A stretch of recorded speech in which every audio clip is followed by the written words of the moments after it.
Did you know that contrary to popular belief, dogs are not colorblind? Oh yes, it's a myth as old as time, but our canine companions do see in color, just not as vividly as we do.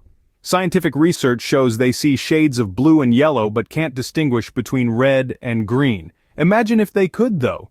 Would they be more discerning in their fashion choices?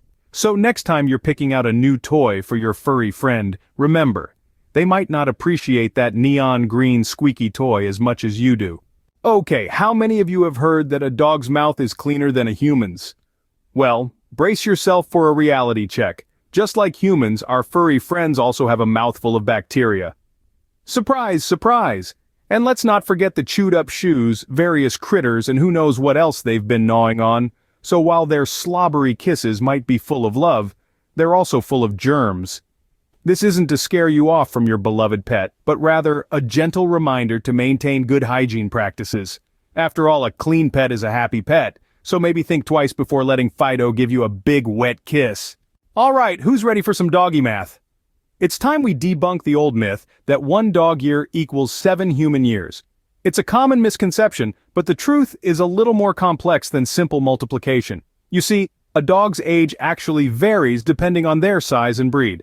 Small dogs tend to mature faster than larger ones, but then age slower once they hit adulthood, so your pint-sized Pomeranian might be more of a grown-up than your Great Dane.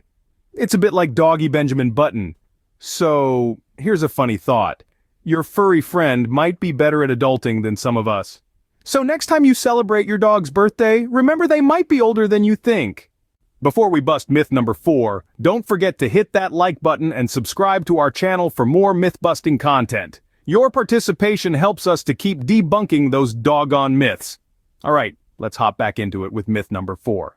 Ever seen your dog chowing down on some grass and wondered if they're feeling okay? Now, there's a myth that dogs only eat grass when they're feeling under the weather, but let's debunk that right now. Dogs are curious creatures and sometimes they eat grass just because it's there. Kind of like when we eat that last slice of cake just because it's in the fridge, right? So, next time you see your dog grazing, don't worry, they're probably just exploring. Ever come home to a mess and your dog gives you that look? Well, here's a fun fact. Dogs don't actually feel guilt in the same way we humans do. Shocking, right?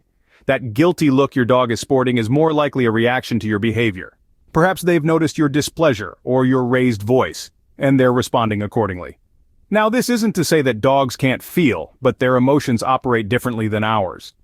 And let's be honest, we humans are just too quick to anthropomorphize our pets.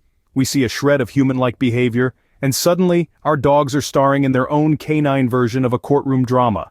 So remember, that guilty look is more about you than your furry culprit. A wagging tail is a happy dog, right? Not so fast. It's a common belief, but it's about as accurate as saying every human smile means they've just won the lottery. Tail wagging is a complex form of canine communication, and it's not always about joy. It can express a range of emotions from excitement and eagerness to anxiety and even aggression. Like deciphering an intricate dance, one must consider the speed, direction, and position of the tail. A slow, low wag could mean your furry friend is nervous, while a rapid, high wag might signal agitation. It's a bit like interpreting human body language, only furrier. So next time you see a wagging tail, remember it's not always a happy signal. Is your pooch just a wolf in a dog's body? Think again. It's a common myth that dogs are simply domesticated wolves. While they share a common ancestor, the genetic divergence happened around 20 to 40,000 years ago. That's like saying we're just chimpanzees because we share a common ancestor. Can you imagine if our dogs were really wolves? Picture your poodle trying to howl at the moon, or your bulldog attempting to bring down a deer. Hilarious, right? Dogs and wolves have distinct behavioral, physical, and genetic differences. Dogs have been bred for specific traits that make them our loving, loyal, and sometimes goofy companions. So while your Chihuahua might think he's a wolf, we know better.